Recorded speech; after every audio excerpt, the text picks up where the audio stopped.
지난 시간까지 우리가 하나님께서 모세를 통해서 이스라엘 백성과 세우신 모세 언약에 대해서 살펴보았습니다.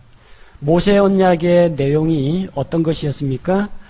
이스라엘이 하나님의 말씀에 순종하고 그분의 율법을 지켜 행할 때, 그때 세 가지를 약속했죠. 특별한 보물이 될 것이다. 그리고 제사장 왕국이 될 것이다. 거룩한 민족이 될 것이다. 이렇게 세 가지를 약속했습니다. 그런데 그건 언약이 조건부 언약이었다고 했습니다. 이스라엘이 순종하면 그렇게 되고, 이스라엘이 불순종하면 하나님께서 주시는 그 복을 받아 누리지 못하게 된다고 했습니다. 자, 그래서 하나님께서 뒤이어서 언약을 한 가지 더 세우십니다. 그 언약이 팔레스틴 언약입니다. 다른 말로 땅에 대한 언약이라고도 합니다. 약속의 땅과 관련한 언약이기 때문입니다. 이제 하나님께 약속을 받아서 이집트 땅에서 나왔고 하나님과 언약을 체결했고 약속의 땅 가나안을 향해서 이스라엘은 가고 있습니다. 조상 아브라함 때부터 받았던 그 약속이 이제 모세를 통해서 점차 실현되어 가는 과정입니다. 그래서 약속의 땅을 차지하기 위해서 가는데 그 가는 앞길에 역시 사탄이 방해를 합니다. 그 땅에 들어가지 못하도록 이방 민족을 통해서 갈 길을 막고 방해를 하죠. 그래서 르비딤에서 아말렉 족속이 이스라엘을 공격합니다. 여호수아는 백성을 이끌고 아말렉과 싸우고, 모세는 산 위에 올라가서 아론과 훌이 모세의 손을 떠받들면서 모세가 하나님께 손을 들고 기도할 때 이스라엘이 승리하게 됩니다. 가다 보니까 에돔 족속이 길을 막고 비켜주질 않습니다. 하나님께서 에돔 족속의 땅은 에서에게 약속하신 것이기 때문에 이스라엘에게는 주지 않으시겠다고 하셨습니다. 그래서 하는 수 없이 에돔 족속은 그냥 피해서 지나갔습니다. 가다 보니까 모압 족속과 암몬 족속이 가로막고 있습니다. 그들이 이스라엘과 싸우려고 합니다. 그래서 전쟁을 통해서 그들을 정복하고 역시 지나갑니다. 하나님께서는 약속의 땅 가나안을 이스라엘에게 상속유업으로 주기 위해서 가나안으로 인도하고 계신데 사탄이 계속해서 방해 공작을 펼치는 겁니다. 또한 이스라엘 내부에서도 문제가 생깁니다. 이스라엘이 죄를 지어서 하나님과의 관계가 깨어지게 됩니다. 그들은 고기가 없다 불평하고 빵이 없다고 불평을 합니다. 원망과 불평을 내뱉고, 또 고라의 자손들이 하나님께서 너희와만 말씀하셨느냐 지도자 모세를 대적을 합니다. 또한 아론과 미리암조차도 모세의 리더십에 대해서 대항을 합니다. 그 안에서 분열이 일어나기 시작합니다. 다단과 아비람이 사람들을 이끌고 모세와 아론을 대적합니다. 물론 그들은 하나님의 징계를 받아서 땅이 산채로 그들을 삼켜버렸습니다. 또한 이스라엘에게 대해서 위기의식을 느끼고 있는 모압 왕 발락이 대언자 발람을 불러서 이스라엘을 저주하도록 합니다. 그러나 하나님께서는 그들의 저주를 축복으로 다 바꾸셨습니다. 하지만 이 발람 대언자는 이스라엘을 멸망시킬 계략을 모압 왕 발락에게 일러줍니다. 이 백성들이 망하게 하는 방법은 하나다. 그들이 스스로 타락해서 하나님께 범죄하도록 하면 된다는 걸 가르쳐 줍니다.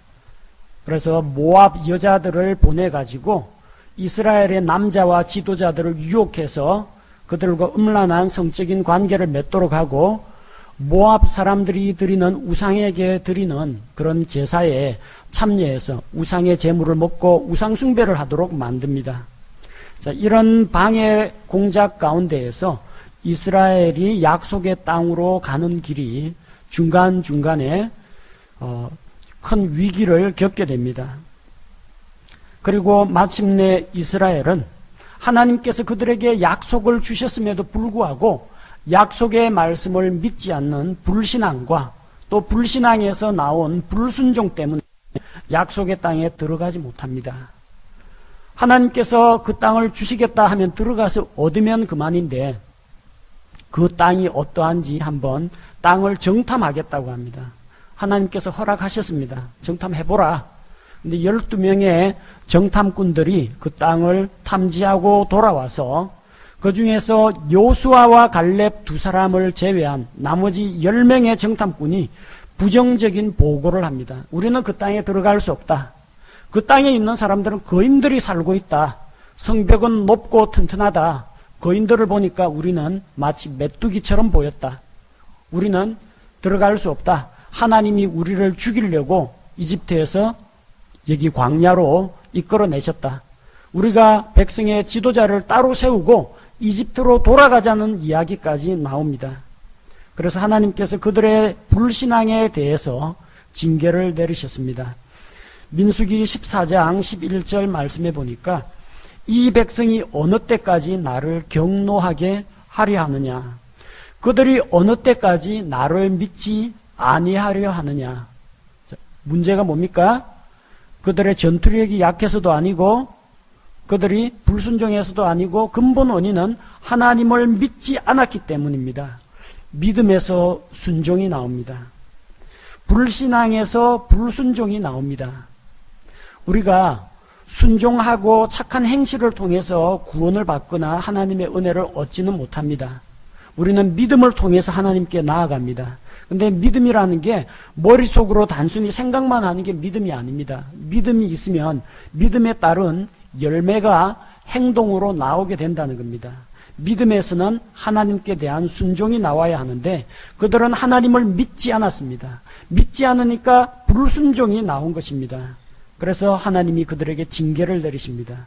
민수기 14장 29절에 그 당시에 20세 이상인 이스라엘 백성들, 전쟁에 나갈 수 있는 20세 이상 백성들은 자기 의사 표현이 가능한 나이입니다.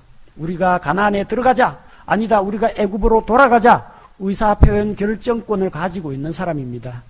곧 이 사람들은 그들의 잘못된 결정에 대해서 스스로가 책임을 져야 했습니다. 당시 20세 이상인 사람들은 그들은 광야 생활을 하다가 광야에서 죽었습니다. 약속의 땅에 들어간 사람은 요수아와 갈렙 이외에는 없습니다. 요수아와 갈렙 그리고 그 당시에 20세가 안 되었던 20세 미만이었던 어린 아이들은 나중에 광야 생활 가운데 장성한 사람이 되어서 2세대는 약속의 땅 가나안에 들어갔습니다. 히브리서 3장 19절 그들이 왜 못 들어갔습니까? 그러므로 우리는 그들이 믿지 아니하여 능히 들어가지 못하였음을 아노라. 그들이 하나님을 믿지 않았기 때문에 들어가지 못했던 것입니다. 그런데 이제 약속의 땅을 앞두고 모세가 인도하는 이 이스라엘 백성들은 요르단강 건너편에 있는 모압 평지에 있었습니다. 그 모압 평지에서 하나님께서 광야에서 약 38년 동안의 방랑 생활 끝에 죽은 사람들을 제외하고 살아남은 요수아와 갈렙 그리고 그 당시에 20세 미만이었던 사람들 그 2세대를 대상으로 해서 하나님께서 새로 언약을 세우셨습니다. 그 언약이 신명기 28장에서 30장에 나오는 팔레스틴 언약입니다. 이 팔레스틴 언약은 왕국의 땅과 연관된 겁니다. 모세 언약은 무엇과 연관되어 있었습니까? 이스라엘 백성, 그 왕국의 백성과 연관한 것입니다. 최초에 아브라함에게 세 가지를 약속하셨죠. 씨와 땅과 복 세 가지를 약속했습니다. 그래서 그 씨에 대한 약속, 내게 많은 백성을 주겠다. 하나님을 믿는 백성이어야만 그 왕국의 백성이 됩니다. 제사장 왕국의 백성으로 합당한 사람, 너희가 내 말에 순종하면은 이 약속 가운데 들어와서 이 왕국의 백성이 될 수 있다. 모세 언약을 통해서 하나님이 왕국의 백성에 대해서 약속을 주셨는데 팔레스틴 언약은 무엇이냐면 땅에 대한 약속입니다. 아브라함에게 약속하신 것처럼 가나안 땅을 아브라함의 씨와 그의 후손들에게 영원토록 주겠다고 약속을 하셨는데 그 구체적인 언약이 팔레스틴 언약을 통해서 드러납니다. 자, 왜 이 팔레스틴 언약이 필요했느냐? 이스라엘 백성이 모세 언약에 하나님께서 모세를 통해서 주신 그 언약에 불순종했기 때문입니다. 따라서 출애굽한 1세대는 광야에서 시체가 되어서 다 죽었습니다. 이제 남아있는 2세대가 있습니다. 그들은 불순종했기 때문에 그 땅에 들어가지 못했습니다. 하지만 그들의 불순종이 하나님께서 주신 그 언약을 무효로 만들지는 못한다는 겁니다.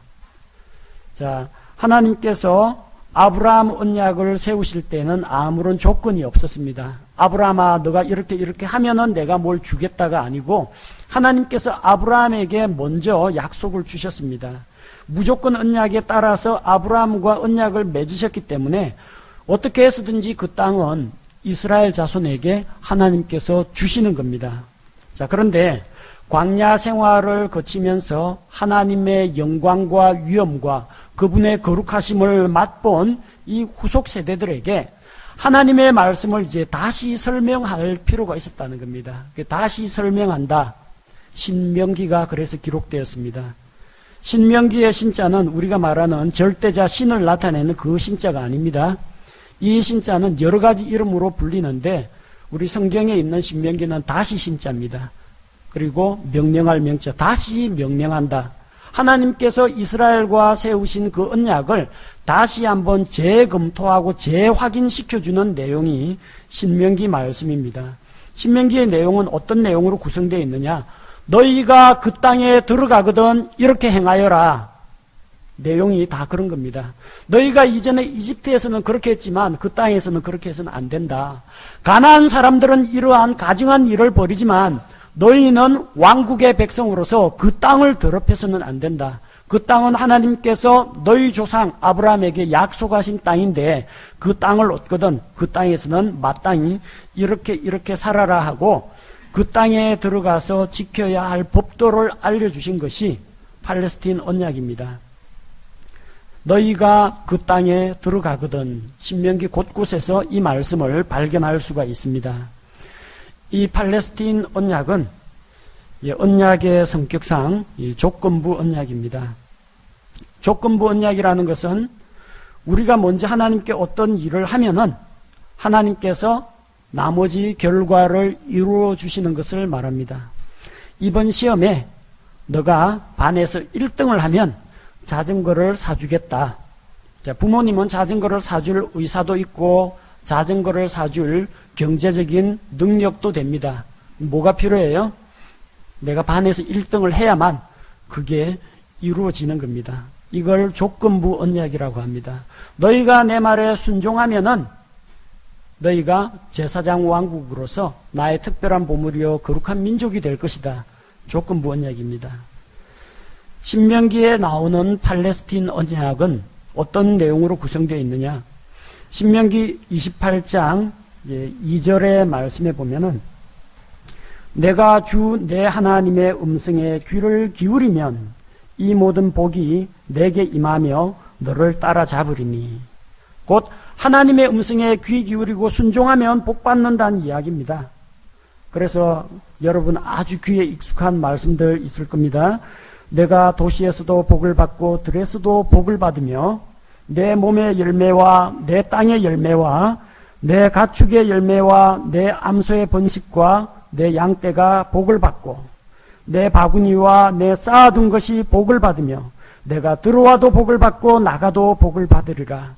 주께서 너를 머리가 되게 하시고 꼬리가 되지 않게 하시리라. 대적들이 너를 치러 와서 한 길로 와서 7길로 도망하리라. 많이 들어보셨죠? 순종의 축복입니다. 순종하면 이런 복을 받는다는 이야기입니다. 그 반대가 뭐예요? 불순종하면 어떻게 되느냐? 신명기 28장 15절. 그러나 만일 내가 주 내 하나님의 음성에 귀를 기울이지 아니하여 내가 이날 내게 명령하는 그분의 모든 명령과 법규를 지켜 행하지 아니하면 이 모든 저주가 내게 임하고 너를 따라잡으리니. 이번엔 반대입니다. 내가 도시에서도 저주를 받고 들에서도 저주를 받으며 내 바구니와 내 쌓아둔 것이 저주를 받고 내 몸의 열매와 내 땅의 열매와 내 암소의 번식과 내 양떼가 저주를 받으며 내가 들어와도 저주를 받고 나가도 저주를 받으리라. 그리고 너희는 이방민족에게 노예로 팔리리라. 하지만 아무도 너희를 사주려고 하는 사람이 선뜻 나타나지 않을 것이다. 너희가 이방민족에게 이끌려가서 포로 생활을 할 것이다. 그리고 너는 이 성경에 기록되어 있던 이집트에서 겪었던 온갖 재앙과 질병들이 내게 임할 것이다. 이런 무서운 징계가 약속이 되어 있습니다. 간단히 이야기하면 순종하면 복을 받고 불순종하면 저주를 받는다. 이 내용이 팔레스틴 언약입니다. 하나님께서 약속하신 땅을 너희가 누려라. 그 안에는 참으로 누릴 것이 많다. 너희가 이집트 땅에서는 이집트의 나일강이 범람하면은 그냥 쉽게 농사를 짓습니다. 그래서 수차 같은 것을 발로 돌리면요, 이 수레바퀴가 돌아가면서 물을 이끌어가지고 논에 물을 댈 수가 있습니다. 하지만 하나님의 약속의 땅 가나안 땅은 어떤 땅이냐? 하늘에서 내리는 비와 이슬을 흡수하는 땅이라고 했습니다. 그래서 이집트하고는 생활 환경이 다릅니다. 이집트는 그냥 놀고 먹을 수 있는 땅이에요. 양식이 떨어지는 날이 없습니다. 이집트의 나일강이 범람하면은 정기적으로 비옥한 토사를 그 삼각주에다가 제공을 해주기 때문에 농사가 아주 잘 됩니다. 기후도 온화합니다. 하지만 가나안 땅은 그렇지 않습니다. 오로지 하늘만 보고 살아야 됩니다. 하나님이 비를 주시면 농사를 지을 수가 있고, 하나님이 하늘 문을 닫으시고 엘리야 때처럼 하늘 문을 닫으시고 비를 안 주시면 농사를 지을 수가 없습니다. 어느 쪽이 더 살기 좋은 땅이에요? 인간적으로 볼 때는 이집트가 살기 좋습니다. 그러나 이스라엘 백성들을 위해서는 가나안 땅이 약속의 땅입니다. 하나님을 믿고 의지하는 한은 하나님으로부터 복을 받습니다. 그러나 하나님을 놓아버리고 우상에게 관심을 두고 할 때 그들은 결국 하나님의 징계를 당할 수밖에 없습니다. 하나님의 은혜를, 하나님의 은택에 의지할 수밖에 없는 그런 삶이 가나안, 팔레스틴 땅의 삶이라는 겁니다. 하나님께서 그들에게 이제는 너희가 선택을 하라고 하십니다. 신명기 30장 15절 말씀에 보면 사람은 두 가지 가운데 하나를 선택해야 합니다. 보라, 내가 이날 생명과 복과 또 사망과 화를 내 앞에 두었나니 그런즉 내가 이날 내게 주 내 하나님을 사랑하고 그분의 길들로 걸으며 그분의 명령과 법규와 판단의 법도를 지킬 것을 명령하노라. 그리하면 내가 살고 번성하며 또 주 내 하나님께서 내가 가서 소유할 땅에서 내게 복을 주시리라. 그러나 내가 만일 마음을 돌이켜서 들으려 하지 아니하고 끌려가서 다른 신들에게 경배하며 그들을 섬기면 내가 이날 너희에게 선언하나니 너희가 반드시 망할 것이요 내가 요르단을 건너가 소유할 땅에서 너희가 너희 날들을 길게 하지 못하리라. 그 땅에 들어가서 망할 거라는 이야기입니다. 불순종하면. 그래서 19절 말씀과 같이 내가 이날 하늘과 땅을 불러 너희에게 증거로 삼노라. 내가 생명과 사망과 또 복과 저주를 너희 앞에 두었나니 그러므로 너와 내 씨가 살기 위하여 생명을 택하라. 자, 그 땅에 들어가면 생명과 사망이 있는데 사망 대신에 생명을 택하라는 겁니다. 복과 저주가 있는데 저주 말고 복을 선택하라는 겁니다. 어떻게 하면 됩니까? 하나님을 믿고 그분의 말씀에 순종하면 생명과 복을 누릴 수가 있습니다. 불순종하면 사망과 저주가 따라옵니다. 아주 쉽죠? 간단합니다. 성경에서 하나님이 하라고 하면 하면 되고 하지 말라고 하면 안 하면 됩니다. 이거만큼 쉬운 게 어디 있어요? 이스라엘 사사시대에는 사람들이 이 말씀을 저버렸습니다. 하나님의 절대 기준을 저버렸습니다. 선악의 판단 기준이 없는 거예요. 각 사람이 자기 눈에 자기가 보기에 옳은 대로 행하였습니다. 그러다 보니까 별별 이상한 범죄가 다 나타나죠. 그러나 하나님께서 율법의 말씀을 주고 이거대로 행하라. 그리하면 산다. 이렇게 약속을 주셨다는 겁니다. 이 언약의 내용은 왕국의 땅에 대한 언약입니다. 너희가 순종하면 그 땅에서 복을 누릴 것이다. 그 내용입니다. 레위기 25장 23절에 보면 땅을 영원히 팔 수 없다고 했습니다. 왜? 땅은 내 것이니라. 땅은 주 하나님의 것입니다. 그래서 영원토록 팔 수가 없고 그 땅은 팔았던 땅도 50년이 지나서 희년이 되면은 다시 원주인에게로 상속재산으로 돌아가게 됩니다. 땅은 주의 것입니다. 온 세상에 있는 땅도 하나님께서 창조하신 모든 세계가 하나님의 것입니다. 하나님께서 가나안 땅을, 팔레스틴 땅을 이스라엘 백성에게 주셨다. 그러면은 하나님이 주고 말고를 결정하시는 겁니다. 인간이 그걸 막을 수가 없습니다. 하나님께서는 창세기 12장 7절 또 창세기 15장 18절 우리 아브라함 언약에서 살펴본 것처럼 약속하신 땅을 영원히 이스라엘에게 주셨습니다. 그럼 그 안에 지금 여러 가지 분쟁이 일어나고 있죠. 이스라엘의 그 피에로, 팔레스틴, 해방기구 이런 사람들도 섞여 있죠. 또 주변에 있는 아랍 민족이 거기에 시리아, 요르단, 아라비아, 이라크, 이란 이런 쪽에서 이스라엘을 호시탐탐 노리고 있죠. 그럼에도 불구하고 하나님께서 이 땅은 이스라엘에게 주었다 하면 그건 진짜입니다. 글자 그대로 이스라엘 자손 아브라함의 씨에게 주신 것이기 때문에 영원토록 그들의 땅이 된다는 겁니다. 그래서 하나님께서는 가나안 땅에 있는 그 기존 민족들을 다 내쫓고 그 땅을 정복하라고 했습니다. 가나안 족속을 다 진멸하고, 왜 진멸합니까? 하나님께서 가나안 족속들의 죄악이 하늘에 사무칠 정도로 극심하기 때문입니다. 아브라함 당시에는 창세기 15장에서 하나님께서 아직까지는 아모리 족속들의 죄악이 세상에 관영하지 않았기 때문에, 그들의 불법이 차오르지 않았기 때문에 그냥 내버려 두었습니다. 그러나 내버려 두니까 그 안에서 동성애나 수간이나 근친상간이나 우상숭배나 살육이나 도둑질이나 온갖 범죄가 만연해서 땅을 더럽히고 부패해서 도저히 하나님이 견디실 수가 없는 겁니다. 그래서 이스라엘 백성을 이집트에서 이끌어내어서 하나님의 공의로운 심판을 이스라엘 백성을 통해서 집행하시고 그들에게 그 땅을 깨끗하게 하고 하나님께서 약속의 땅으로 주신 그 땅을 아름답게 간직하라고 하신 것입니다. 그러면서 이스라엘에게 몇 가지 제한을 주셨습니다. 오직 그 땅에서는 하나님만을 섬겨야 한다. 그들이 세운 더러운 우상들, 우상의 신전들을 다 파괴하라고 했습니다. 또 그들을 살려두지 말라고 했습니다. 잔인하게 하나님께서 학살을 하셨다, 그렇게 보는 사람들이 있는데 하나님의 공의로운 심판이 이스라엘 백성들을 통해서 나타난 것뿐입니다. 그들을 왜 살려두면 안 되느냐? 살려두니까 어떤 문제가 생겨나요? 그들 가운데에서 이스라엘에 들어와서 이스라엘을 오염시키는 자들이 나타납니다. 그 가나안의 여자들과 결혼하지 말라고 했는데 결혼을 하니까 나중에 애 누가 키웁니까? 여자 엄마가 키웁니다. 어릴 때부터 애들을 우상과 관련된 이런 마귀와 관련된 그런 잘못된 내용들을 가르치고 하나님의 약속의 말씀을 가르치지 않고 결국 우상숭배에 빠지게 만드는 겁니다.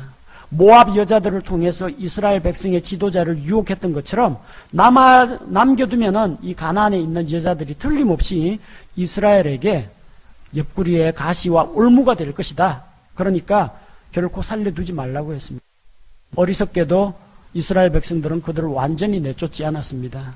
그러다 보니까 가나안 땅에 있는 사람들과 서로 통혼하게 되고 그들이 이스라엘의 우상숭배를 도입해 옵니다. 가나안에서 섬기는 바알신을 섬기도록 합니다.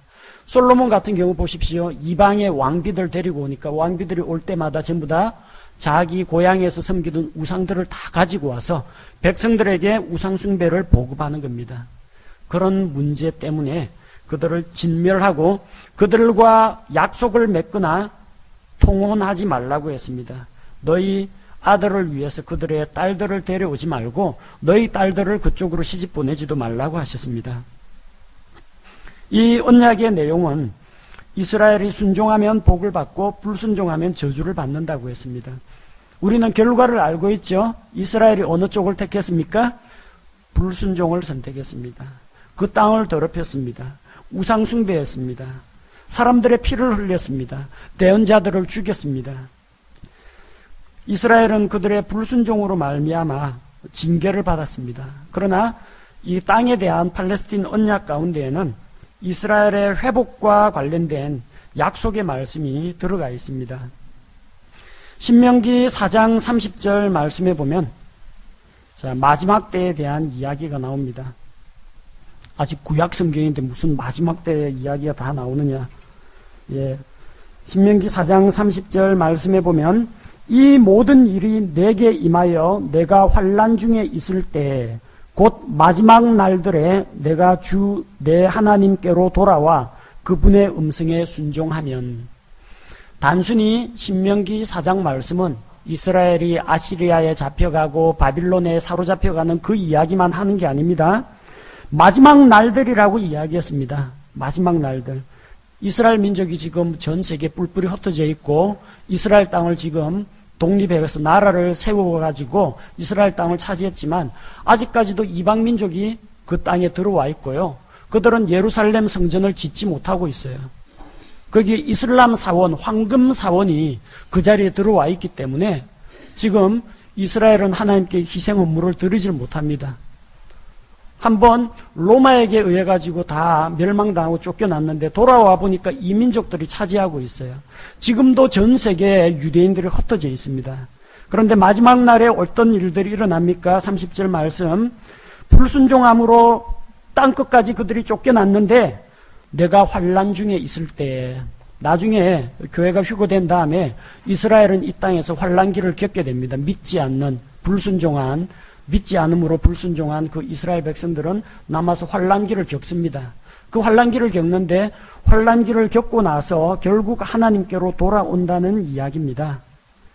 마지막 날들에 주님께로, 하나님께로 돌아와서 민족적으로 회개하고 돌아오는 그런 일이 있을 것이라는 것을 이야기하고 있고, 신명기 30장 1절에서 5절에 나오는 말씀도 마찬가지입니다. 1절에서 5절 말씀은 너희가 다른 민족들 가운데로 쫓겨나서 이방인들의 포로 생활을 하다가 결국은 마침내 돌아올 것이 약속이 되어 있습니다. 5절에 보니까 주 내 하나님께서 내 조상들이 소유했던 땅으로 너를 인도하시리니 내가 그 땅을 소유할 것이며 또 그분께서 내게 선을 행하사 내 조상들보다 너를 더 번성케 하시리라. 그리고 6절 이하에 또 주 내 하나님께서 내 마음과 내 시의 마음에 할례를 행하시고 내 마음을 다하며 혼을 다하여 주 내 하나님을 사랑하게 하사 내가 살게 하시며. 자, 이스라엘의 회복에 대한 말씀이 이미 팔레스틴 언약 가운데 들어가 있다는 겁니다. 하나님은 먼 미래를 아십니다. 이스라엘을 불순종하라고 하나님께서 조작하신 게 아닙니다. 그들이 마음의 완악함과 또 그들의 죄악된 본성 때문에 이 언약을 결코 다 지킬 수 없다는 걸 하나님이 알고 계십니다. 그런데 왜 주셨느냐? 하나님 자신의 거룩함을 나타내기 위해서 이 말씀을 주셨습니다. 또 이스라엘로 하여금 무엇이 죄인지 아닌지 분별할 기준으로 이 말씀을 주셨습니다. 그리고 너희가 죄인인 줄 깨달으라 하고 죄를 깨닫게 하기 위해서 이 말씀을 그들에게 주신 것입니다. 그들은 결국 이 약속을 다 지키지 못합니다. 그리고 바빌론에게 포로로 사로잡히고 그리스가 침략하고 로마가 침략하고 전 세계로 흩어지고 히틀러가 유대인들을 죽이려고 하고 이런 수많은 환난과 핍박을 겪었습니다. 근데 아직 살아있죠. 그리고 마침내 이스라엘 본토 땅으로 돌아왔는데 보니까 이방인들이 다 차지하고 있습니다. 옛날 영토 아직까지 회복 못했습니다. 언제 그러면 영토 회복하게 됩니까? 팔레스틴 언약 없어진 거 아닙니다. 반드시 실현이 됩니다.